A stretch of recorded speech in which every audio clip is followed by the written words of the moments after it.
we go any further, I also must draw your attention to our antitrust policy, and that is to say that the following topics are not to be discussed today. They are prices, market share, customer allocation, or anything that could be construed as limiting competition. Thank you. And as I said before, the original conference was scheduled to be held in June of 2020, and then we postponed it to March 2021. It should be happening now. And we made the decision for safety reasons, obviously, to migrate to a digital conference at the end of last year.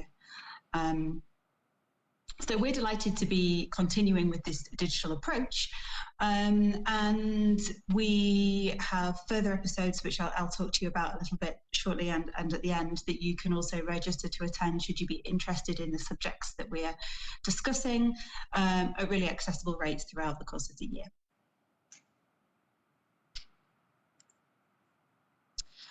As you are joining this session, one of the benefits to doing it this way is the networking platform that we have, which you can access via the Hoover app. But hopefully those of you that are attending the session today have already downloaded it. Perhaps you joined a session previously and you've used it in the past. But if you haven't, perhaps now is the time to. We will be referring to polls during this session and today. And also, this is your opportunity to ask questions. So all of the Q&A elements of our session that we're running today will be run through via the Hoover app, and I'll show you in a moment exactly how that looks. But make sure that you've got that available to use on your phone, tablet, whatever it is you've got in front of you, or perhaps on your desktop. Also to say that recordings will be available for those of you that have registered to the event, and they'll be available for the remainder of the month. And I'd also like to take the opportunity today as well to mention that we have lots of exciting content, as I've already spoken about, coming up throughout 2021. And our next episode will feature Chris Norman and Pete Grant from The Good Agency. And the content of this session is around making purpose real. And they're going to be looking at how you can align stakeholders, colleagues and customers around sustainability initiatives to create more value. They sent us a little blurb in advance of this saying that they'll examine the levers available to responsible businesses to join up their purpose story and make it real for more people. It's time to take sustainability out of the supply chain and unleash it to drive innovation, transformation, activism and change. So we will be sending out details to register for this edition. So if you're interested, that's what's also coming up in April. So I would also like to take the opportunity to thank our sponsors as well. It's, as I say, been a difficult time, but want to draw attention to the fact that our sponsors have generously continued their support from the original scheduled in-person Global Cotton Sustainability Conference and stayed with us to support us through the digital migration of the conference. And a special thanks today for H&M, who is sponsoring the March edition. So in terms of functionality, we will be using the poll function today, so please do keep this window open. When you log into the Hoover app, you will see down the bar on the left the agenda. If you click on this and then view session, you'll see the Q&A and the polls available to you. And Nicole will draw your attention to the polls when we're ready to use them. So please, you can also, as we're going through it, upvote questions so that we can answer as many as possible without repetition, so you can like the questions that end up in there. And we had a couple of questions in advance, so if it ends up a little quiet at the end, I will also draw attention to those questions, and we will discuss those with Nicole at the end of the session. So without further ado, I would like to introduce our speaker today, Nicole Bassett. Now, Nicole has a prestigious Are you joining us, Nicole? Great, you've got your video on. Wonderful, thank you. Prestigious CV, and I'd like to just take you through a little bit of her background as well in way of introduction. So Nicole is the co-founder of the Renewal Workshop, and the Renewal Workshop are a circular business that's leading the way in the apparel and textile industry towards circular business models, restoring value and reducing waste. And prior to her work here, Nicole has applied her passion for environmental responsibility and human rights into consumer products.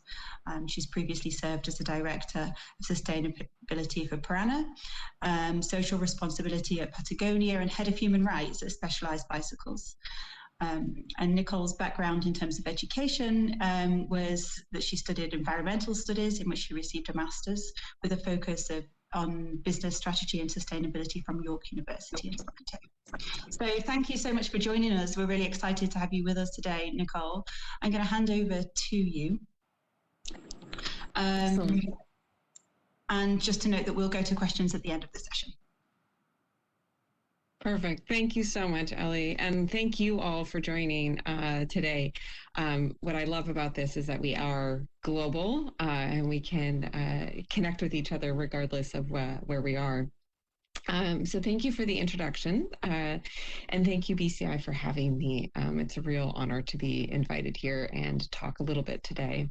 I also was very excited because this was a topic that I had not looked at through the lens of cotton within the circular economy, and it was a lot of fun to research and sort of prepare for today. So before I got this. And then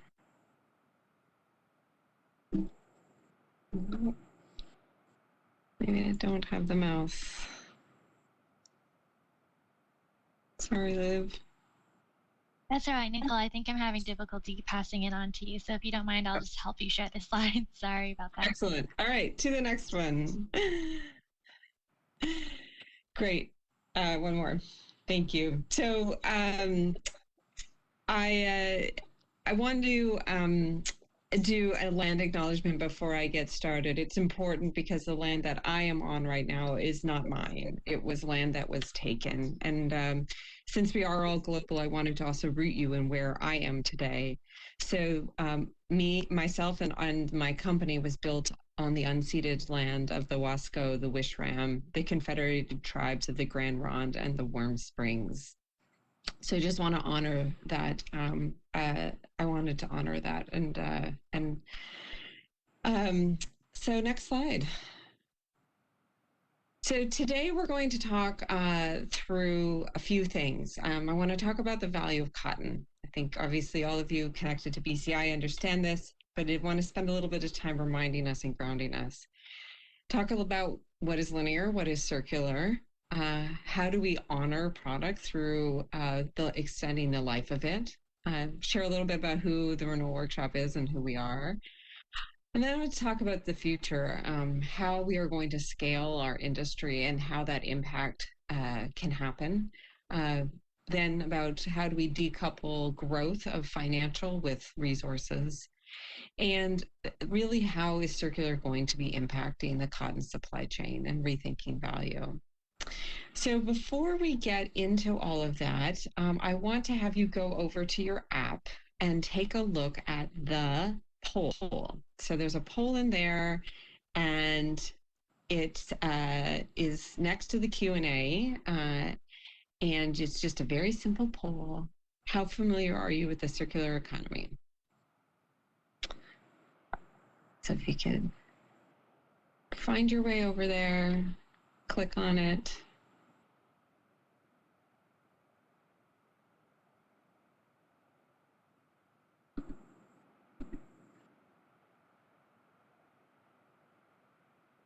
Excellent. All right. So we have a very strong middle of the road. Lots of people have heard of it. A few of you can teach a masterclass, and a few of you are Googling it now. So thank you, guys. That helps us get a good sense of who's in the room and how people understand the circular economy. Thanks.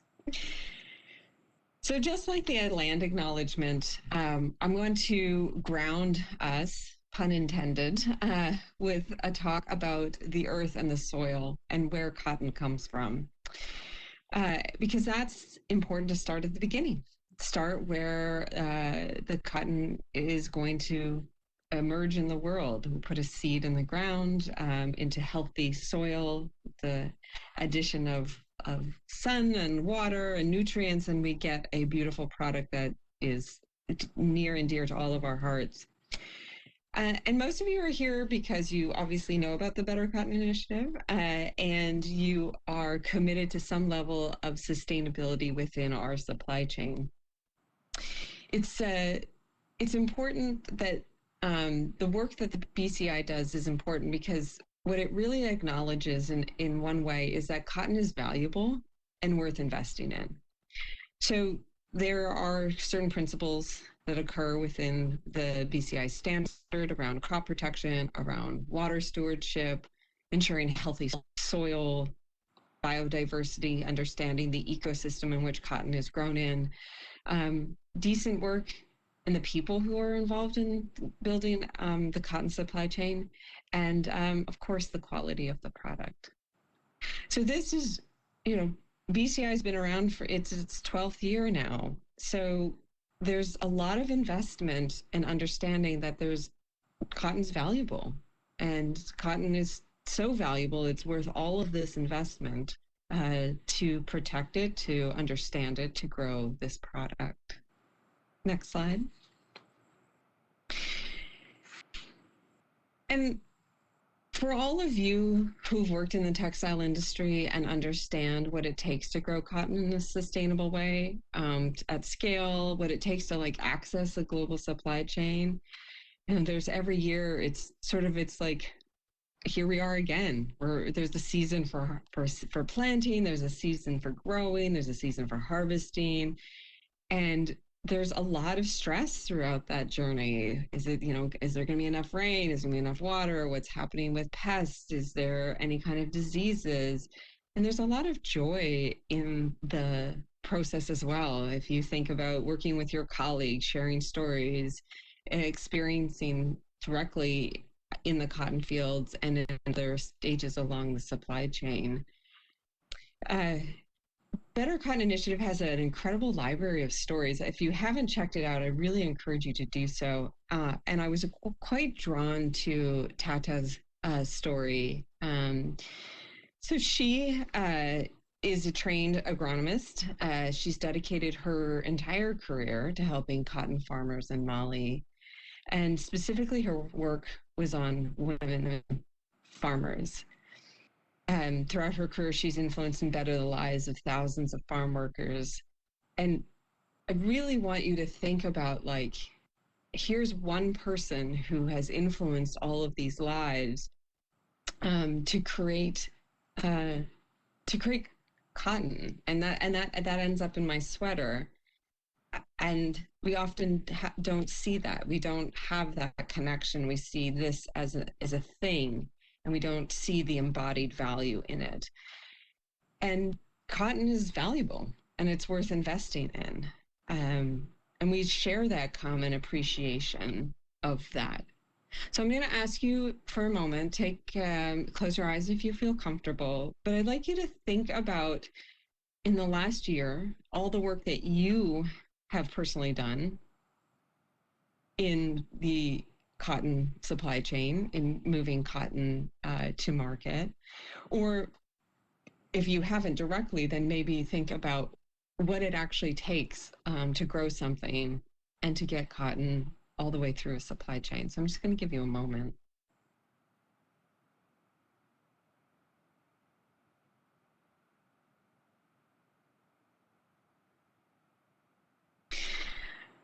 So hopefully you just sort of, what I've been talking about the last couple of slides has sunk in of there's a lot of work. There's a lot of really deep embedded value at so many levels, so intertwined, so woven together. So next slide. So, so then when a product reaches an end consumer and the button falls off, or someone buys it and takes it home and washes it and then realizes they don't really like it. Then all of a sudden that product is deemed unuseful. It moved from being valuable to now it becomes something that's managed as waste. And we change the way we talk about it so quickly to something that is important and valuable to this is a burden I now have to deal with. Next slide. And the creation of product follows the same path all over the world. The story is common and it shows limitations of our economic system. So this, if you haven't seen it before, is sort of the easy way to describe what a linear economy is. So we take raw materials, we make things from them, we sell them, customers use them, and then at the end of that use, it's thrown away. We don't have a system in place. We haven't designed how we move products and finances through our economy in a way that really looks at the value of it all the way through its life cycle. It doesn't take that embodied value into consideration. Items get devalued.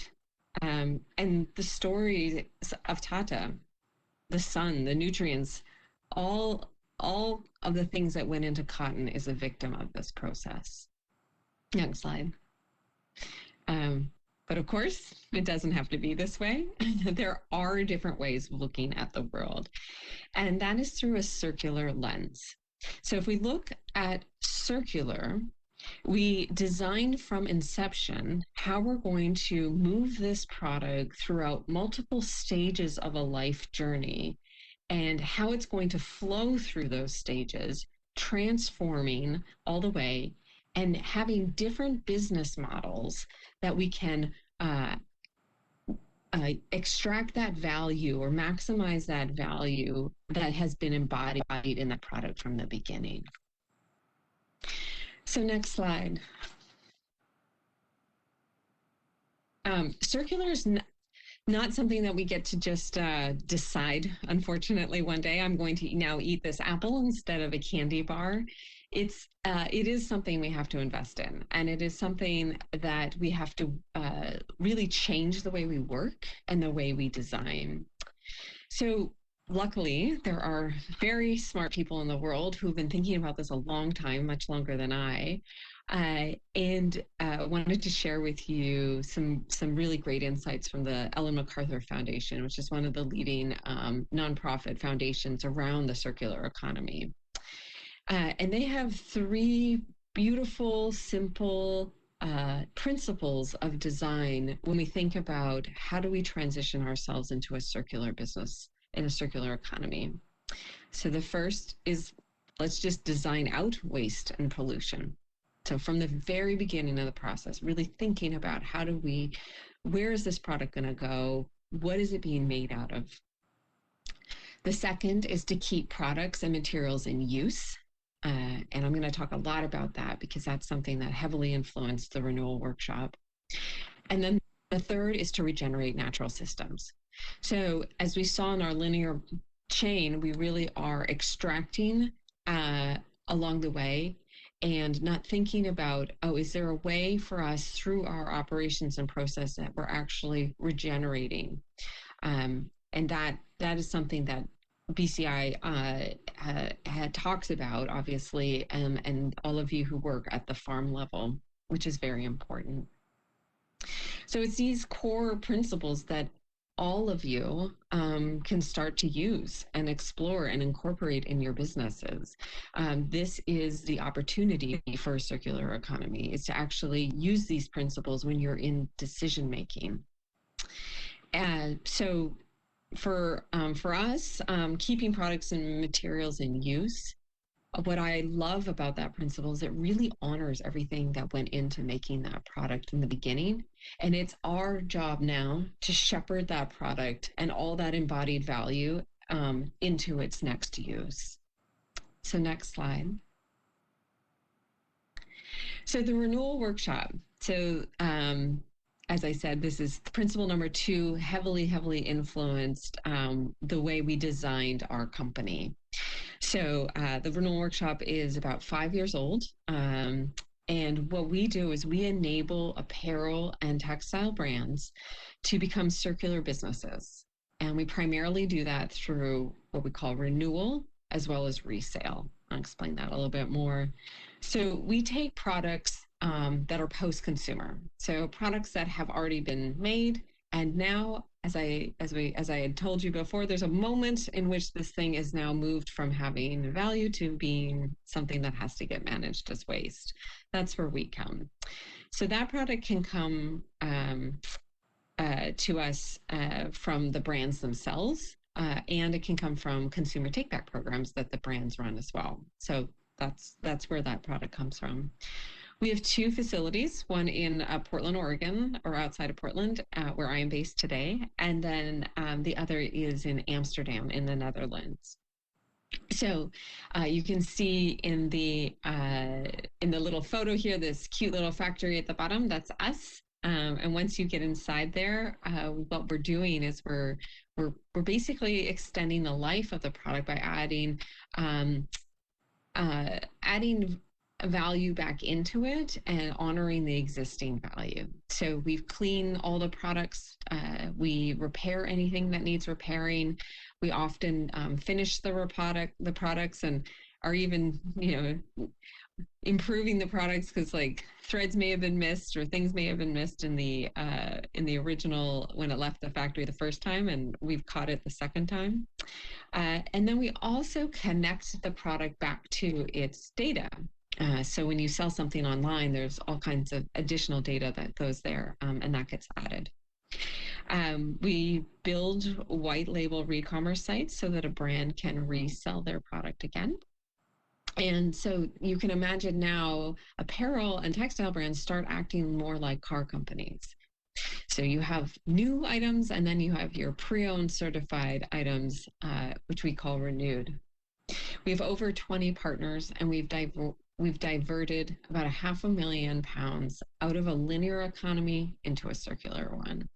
So it's pretty exciting to see it in practice. So specifically for cotton, I wanted to share a short story with you about our partnership with Koyuchi. So not all products, unfortunately, can get renewed and resold again. Some items are just too damaged, dirty, stained, ripped, and the cost to repair it or the location of the issue is just not feasible. So over the last few years in our partnership with Koyuchi, we had collected a fair amount of cotton such that we explored what it would take to actually recycle it. We worked together with Recover in Spain, and the textiles were shipped there, and they were then shred into new fibers or recycled fibers and respun with new cotton. So they ended up with a blanket that was half new cotton and half recycled cotton, and created this their full circle blanket, which you actually can buy on their website right now if you want to check that out. And it showed another example of the continuation of what circular can look like. So we can sell it again, and if we can't sell it again, how do we capture the value of that material and get it into use one more time? Next slide. So the reason why this is so important right now is that we are on a trajectory as a world and an economy and an industry where we have tied together the revenue with the creation of things.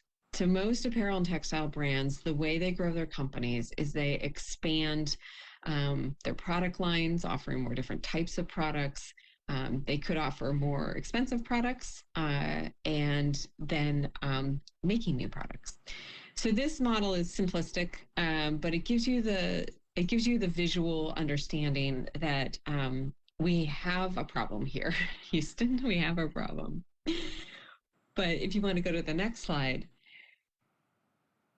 if we can learn and build a system to decouple this growth, we can start to move the lines on the graph.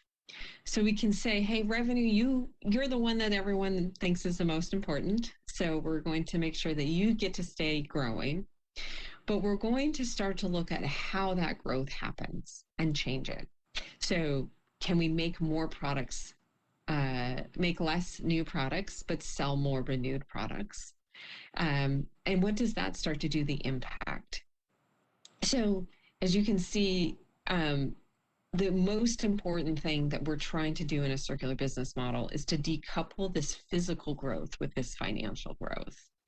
And in the case of renewal, we are actually able to take that existing product, get it resold again without having to make a new one. And that allows a brand to invest in new ideas like this without getting too scared. And I think that's why one of the reasons why the circular economy has been quite successful and interesting to people, because the finances of it all is very front and center as we start to think about how do we design these new business models in this new economy. All right, next slide. So specifically for cotton, what is going to be the impact of the circular economy on the supply chain?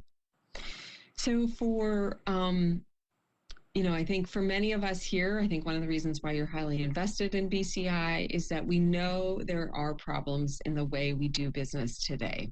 And we have to figure out ways to reduce carbon. And there are lots of different approaches to doing that.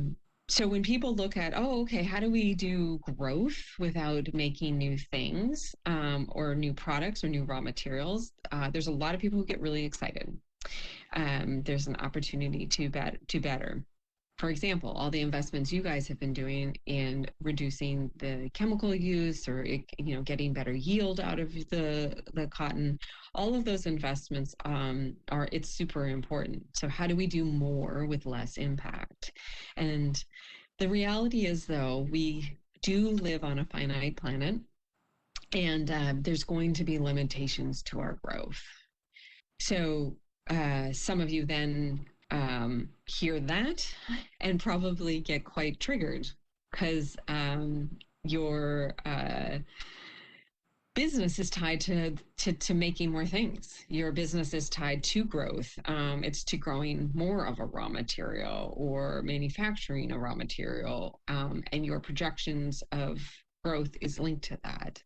So when you hear these, like, okay, well, growth is going to look different, or we're going to use materials in a different way, that can be really scary. And I think there's a lot of questions around that. It is still early days. I know that even though we've been in business for 5 years, and we've been renewing and reselling, 500,000 pounds of items, that has not triggered some kind of change in the supply chain yet. But the circular economy is happening, and it's starting to happen over time at more and more at scale. So I don't think we really understand what the impact is going to be. But as you can see in this graph here, and this is from a study that Accenture did, is that we're going to also hit this reality check, and they think sometime in 2030, where we're going to hit the wall of whether or not we have available materials on the demand that we sort of need in our financial projections. So I'm sure all of you have an experience of this year during COVID, where an outside force changed the way you do business. And that is really what is starting to happen here. So this sort of idea that like we can continuously grow is not a realistic one. And so these are the kinds of questions now, and what I'll get into in a little bit of like, what are we going to start to do, and how are we going to start to change the way we do business so that cotton can be a viable product inside of a circular economy. So the first thing is that we will always need cotton. I think the example with the Koyuchi blanket is we didn't get rid of all the cotton, new cotton. We just were able to replace half of it with a recycled material. And we, I think, all know in our heart of hearts, we live on a finite planet and that we can't have unlimited growth. And so now is really the time to start thinking about how do we get ahead of that and how do we plan for that. I would really recommend, and I can put this reference as a follow-up, but the World Resources Institute has done a lot of research in the space of circular economy and its unintended consequences. And there's a few other research projects going on. I know BCR is doing one where it looks at, okay, we say this idea of a circular economy is like the silver bullet, the thing that's going to change everything. But the reality is there's always benefiters and those who lose out when you have changes, because the structure of one path forward is benefiting some, and then when that moves and changes, those no longer are benefited. And so it's really, really important that we always keep an eye on these unintended consequences and ask ourselves, just like we have inside of the linear economy, how are we going to ensure sustainability? How are we going to ensure human rights? How are we going to ensure that people are lifted from poverty and we're actually like doing good with this model? And it's not just a model of like less bad. Next slide. I know this photo is a cliche, and it's probably even like, I don't know about you, but I felt in this last year far more aware of the finiteness around me, because my world went from truly the world. I was on a plane half of the year to not leaving within 25 miles around my house. That this is where all the food will come from, where, you know, I look at my garbage in a different way. I understand sort of like the boundaries that we have to start to work within. And so now we're being called to do business differently in this model, where circular is really about thinking about how does the earth behave? How does materials move through life cycles? How do we, you know, how do leaves fall from the ground, fall from a tree in the fall and then decompose, become nutrients that goes back into the soil that allows the next leaves to grow? When that tree dies, what's its next evolution? So how do we move this value throughout our economy?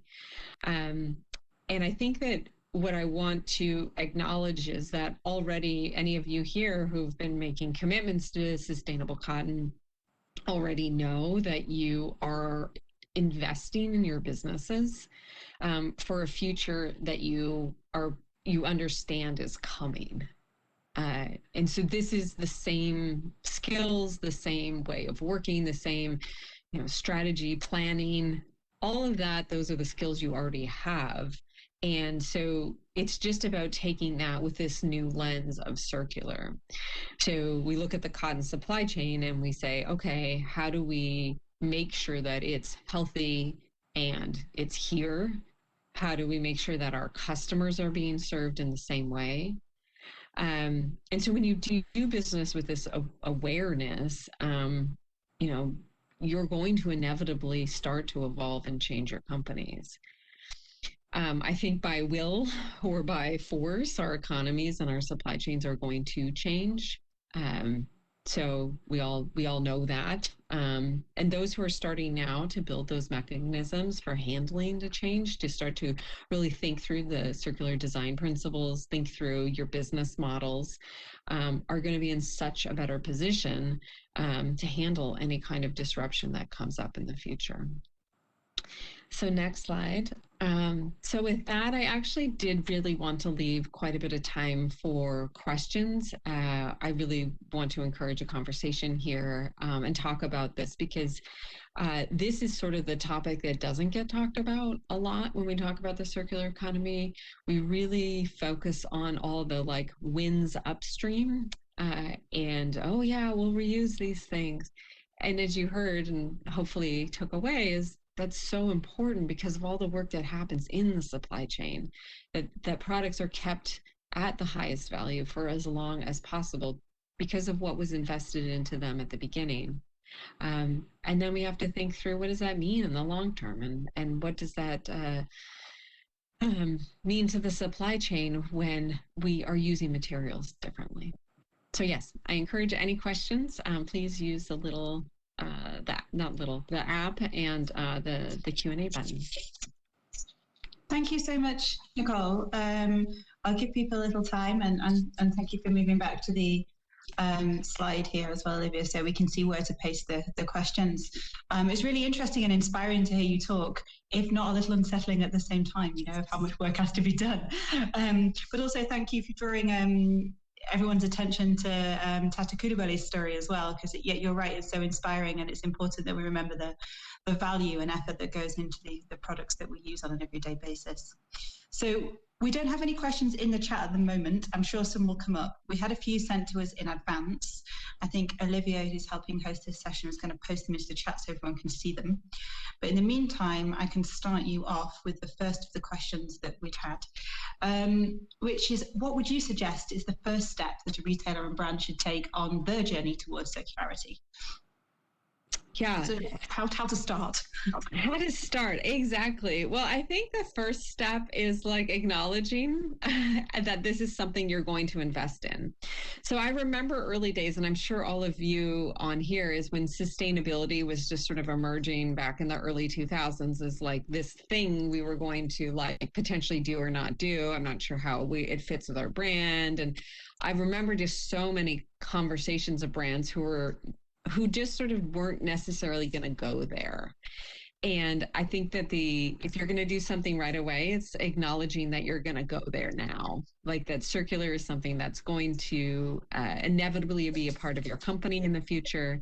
And so sort of getting over the are we in, are we out, are we dating, are we getting married, what's happening here? Get married. You're marrying circularity, and get there. And then from there, the journey really is where are you as a business? So for a lot of brands, it could start at the design process. For some, they're dealing with a waste issue, and they want to get into the resale, re-commerce market. So it becomes quite a few different opportunities. Thank you. Yeah. Committing to something is definitely a great start. Thanks. That's a great answer. Thank you. I'm going to move on to the next question. Do you have any tips on how best to define key stakeholders in implementing a circular strategy? Yeah, that's a really good one. I think, oh gosh, that is a really good one. So I think most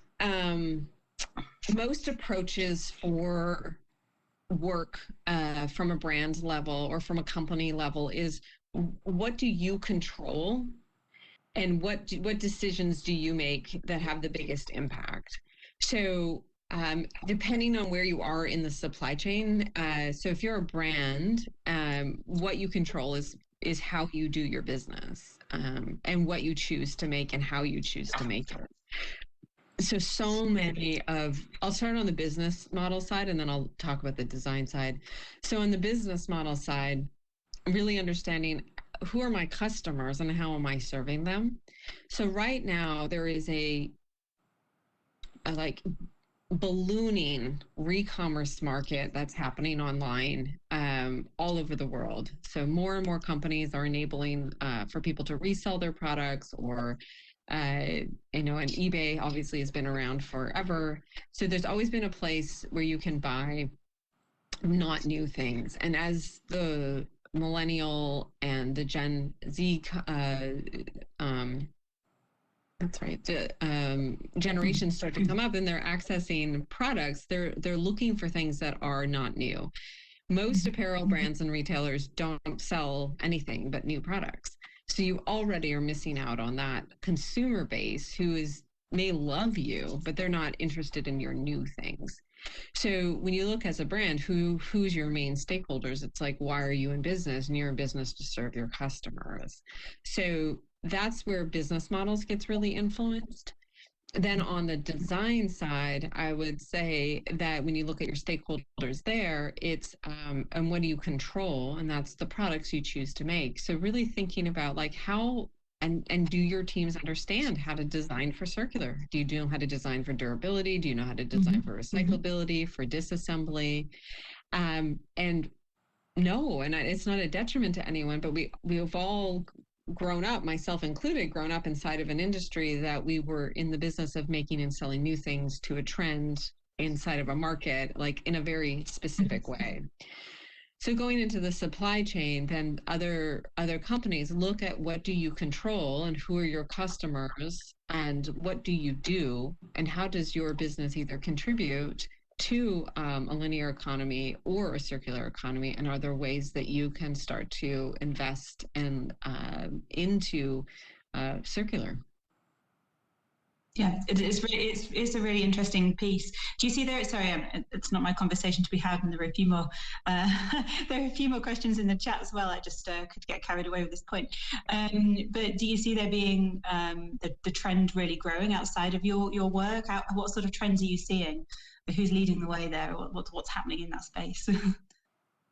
In which part? In terms of you were talking about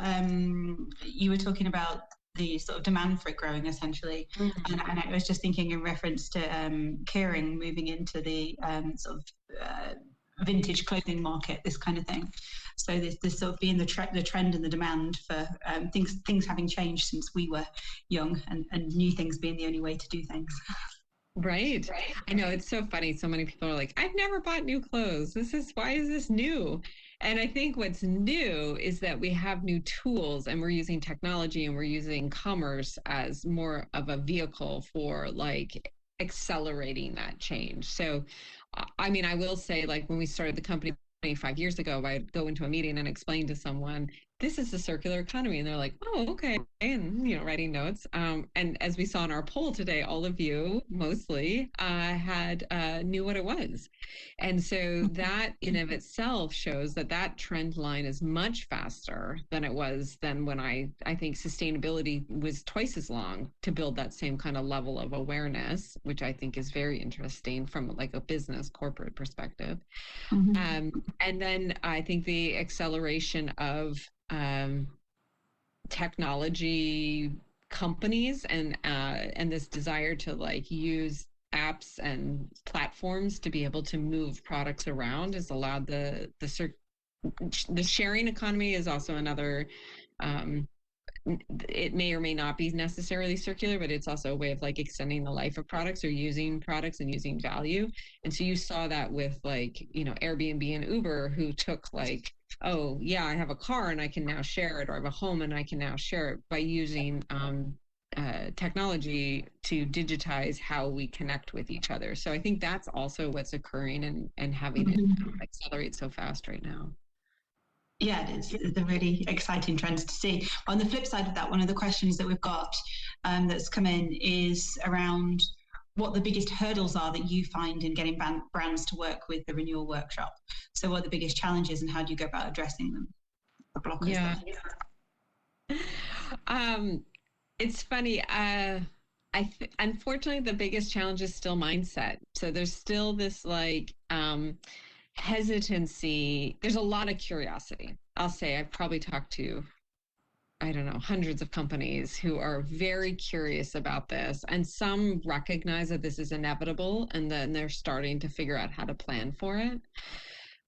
So that's, but the challenge is definitely like, oh, I'm going to be changing my business model, and I don't know how to see the world through this new circular lens. So often we get a lot of questions that are taking the way we work inside of a linear business model and applying it in circular, and it doesn't quite work. An example, for instance, so when we touch product at the Renewal Workshop, everything is a unique item. We don't know why it's here. We don't know if it's missing the button or if there's a hole or, so a person has to look at this thing with fresh eyes every time because we don't want to miss something. We don't want the end consumer at the other side to have been like, oh, well, you totally missed that there was a hole in this thing and now I just bought it. Whereas in mass production and linear production, you're making the same thing at tens of thousands of units at a time. So you gain this sort of scale and this efficiency in a way that's very different. And so when we look at like costing, when we look at like expectations of how things should work, we're taking this linear sort of way of mass production, and we're applying it to something that's like a lot more nuanced and requires sort of a different approach. So a lot of it is like this sort of unlearning and relearning how to do it.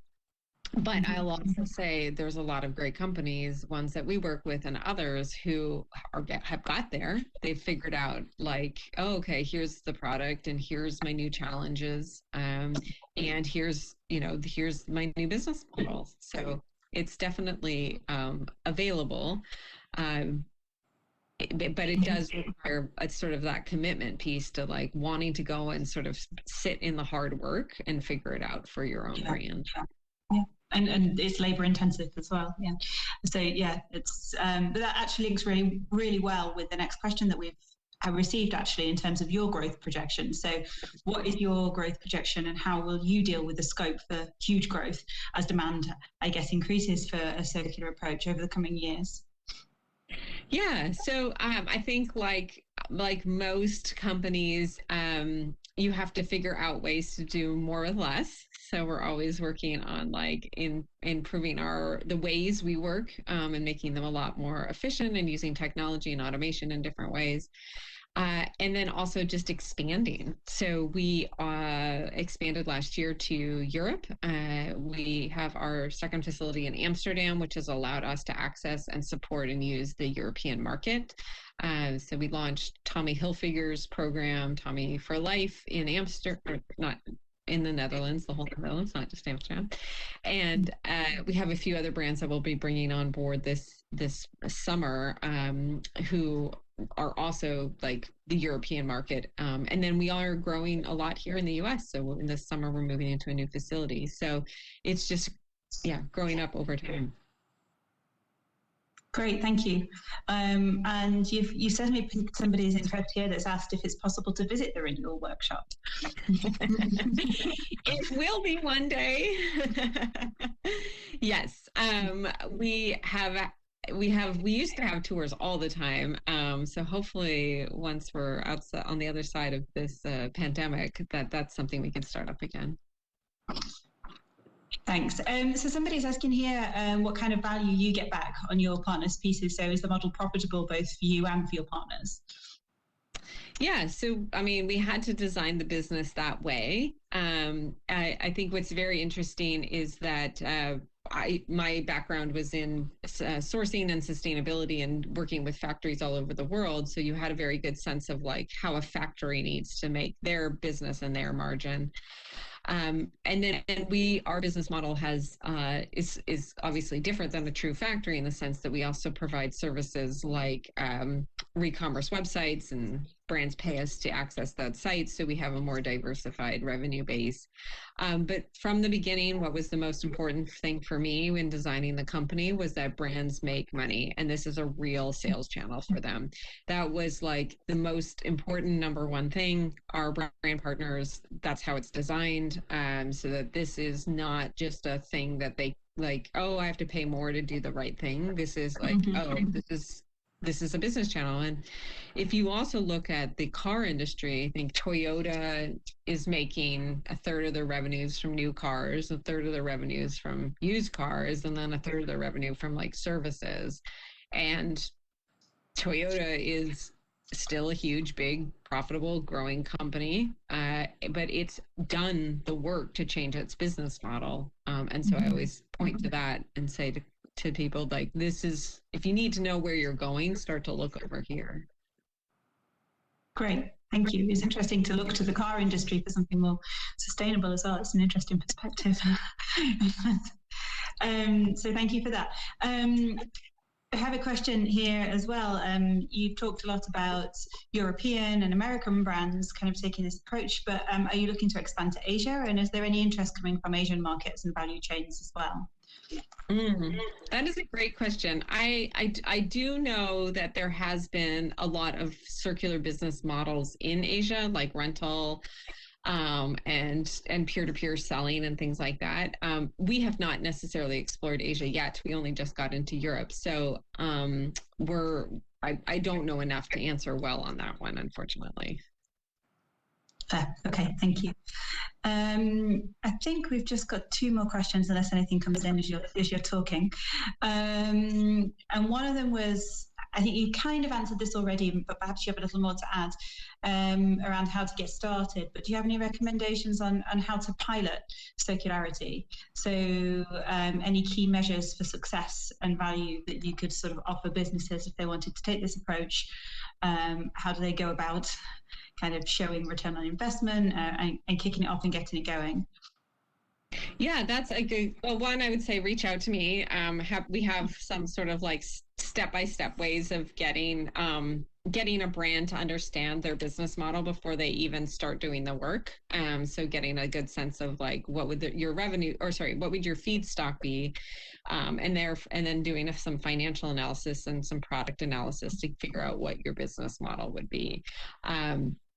So that, yeah, we definitely can support brands going from like, this is all a big black box, to having a good sense of like, if you invest in it, what it'll start to look like. Yeah. Great. Okay. So everyone knows where to find Nicole. Thank you. So I think I've got one last question for you. Unless anybody's got anything else, then we need to look at wrapping up anyway at this point. So do you see there being a risk of circularity, or the word circularity becoming too much of a buzzword and losing meaning as sustainability sort of grows, I guess, as more of a trend?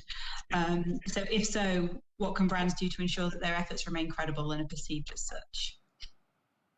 Yeah, so yes, absolutely. I think we are humans are very opportunistic. We like to, we end up watering things down very easily. That's somehow we do that well.